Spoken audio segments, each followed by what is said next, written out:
దినకరా శుభకరా దేవా దీనాధార తిమిర సంహార దినకరా శుభకరా. పాండవులు గెలిచారు అంటే ఆ సూర్యనారాయణమూర్తి యొక్క అనుగ్రహమే కృష్ణమూర్తి యొక్క అనుగ్రహంగా ప్రసరణం జరిగింది పాండవుల యందు. ఒకానొక సందర్భంలో విరాట పర్వంలో ఎంత కీలక ఘట్టం సంభవించిందో అలాగే యుద్ధం జరుగుతున్న రోజులలో కూడా అంత కీలకమైనటువంటి సన్నివేశము ఏర్పడింది. ఒకప్పుడు సింధు సౌరాష్ట్ర దేశములను పరిపాలించినటువంటి వృద్ధక్షత్రుడు అనబడేటటువంటి ఒక మహారాజుకి కుమారుడు కలిగాడు. ఆ కుమారుడికి జయద్రథుడు అని పేరు పెట్టుకున్నాడు. ఆయననే సైంధవుడు అంటూ ఉంటారు. ఆ కుమారుడు పుట్టిన తరువాత అశరీరవాణి పలికింది, నీ కొడుకు పుట్టాడని సంతోషిస్తున్నావు, కానీ నీ కుమారుడు ఏమరపాటుతో ఉండగా ఒక ఉత్తమ క్షత్రియుడి యొక్క బాణము చేత వీడి తల తెగి పడిపోతుంది అని. తన కొడుకు తల, ఆ కొడుకు అప్రమత్తుడై ఏదో వేరు విషయం మీద శంకతో ఉండగా ఉత్తమ క్షత్రుడి యొక్క బాణానికి తన కొడుకు తల తెగి పడిపోతుంది అన్న మాట అశరీరవాణి అనడం విన్నటువంటి వృద్ధక్షత్రుడు కొడుకు ఎక్కడ మరణిస్తాడో అని బెంగ పెట్టుకుని శాపం ఇచ్చాడు.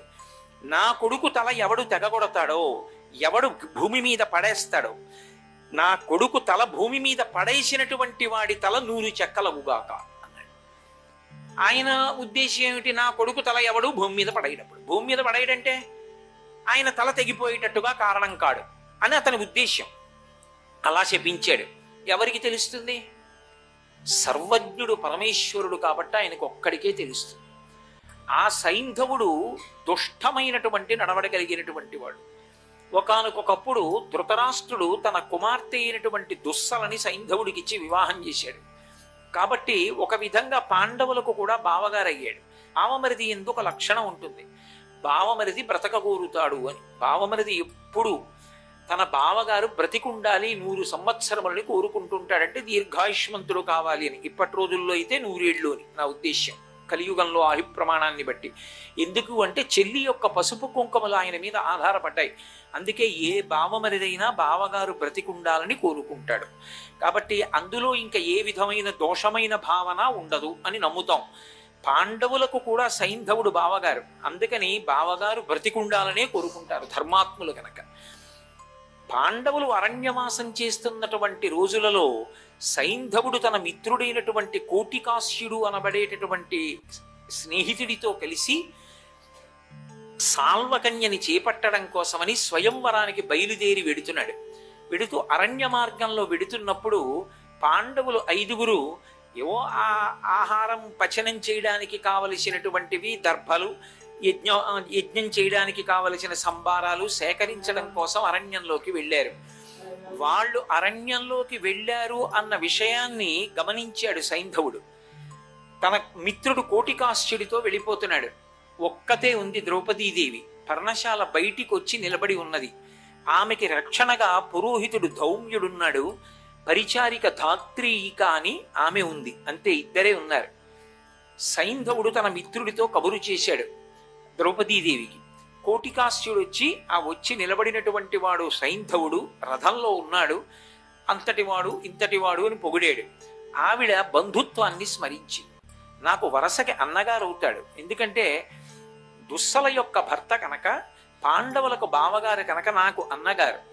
అన్నగారు వచ్చినప్పుడు చెల్లెలు ఆతిథ్యం ఇవ్వాలి, అంతటి వాడు వచ్చాడు, పైగా పాండవులకు బావగారు కనుక తాను ఆతిథ్యం ఇచ్చి పంపి తీరాలి అని పర్ణశాలలోకి రమ్మని ఆహ్వానం పంపింది. వచ్చినటువంటి సైంధవుడికి ఆవిడ ఏదో అతిథి మర్యాద సలపబోయింది. కానీ దుష్టమైన ఆలోచనతో ఉన్నటువంటి సైంధవుడు తనకి ద్రౌపదీదేవి పట్ల ఉన్నటువంటి కామాతురతని వెల్లడి చేశాడు. ఆమె నీవు ఇలా ప్రవర్తించకూడదు అని సద్బుద్ధి గరపబోయింది. కానీ ఆ మాటలు వినడానికి సిద్ధంగా లేనటువంటి సైంధవుడు బలవంతంగా ద్రౌపదీదేవిని తీసుకుని రథంలో పెట్టి పట్టుకెళ్ళిపోతున్నాడు. పాపం ధౌమ్యుడు వెంటపడ్డాడు, ధాత్రీకి వెంటపడింది, నచ్చ చెప్పే ప్రయత్నం చేసింది, వినలేదు, తీసుకుని వెళ్ళిపోతున్నాడు. ఆ రథంలో పెట్టి తీసుకుని వెళ్ళిపోతుండగా వెంటపడినా కూడా వినకుండా వేగంగా వెళ్ళిపోతుండగా వాళ్ళు చేసేది లేక వెనక్కి వచ్చేశారు. పాండవులు తిరిగి వచ్చారు. ఇలా సైంధవుడు వచ్చి ద్రౌపదీదేవిని అపహరించాడన్న వార్త చెప్పారు. పాండవులు వెంటపడ్డారు. ఆయన భయపడిపోయి ద్రౌపదీదేవిని కిందకి దింపి పారిపోతున్నాడు. పారిపోతున్నప్పుడు భీముడు అర్జునుడు వెంట తరిమారు.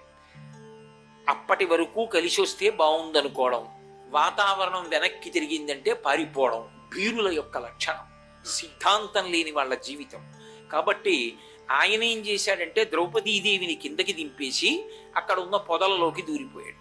వెనక తరువుకొస్తున్నటువంటి భీమార్జునులు ఒడిసి పట్టుకుని కింద పడేసి ఆయన శరీరాన్ని మల్లయుద్ధంలో విశేషంగా నొచ్చేటట్టుగా చేసి ధర్మరాజు గారు చంపద్దన్నాడు. ఎందుకని? చెల్లెలి భర్త బావగారు, చంపవద్దు, చెల్లెలికి వైధవ్యం వస్తుంది, ఒక్కనాటికి మనం ఆ పని చేయకూడదు, చంపకూడదన్నాడు. వెనక అన్నగారి శాసనం ఉంది. కోపాన్ని అణుచుకుని చెక్కులు చెక్కులుగా తలంతా గురిగేశాడు.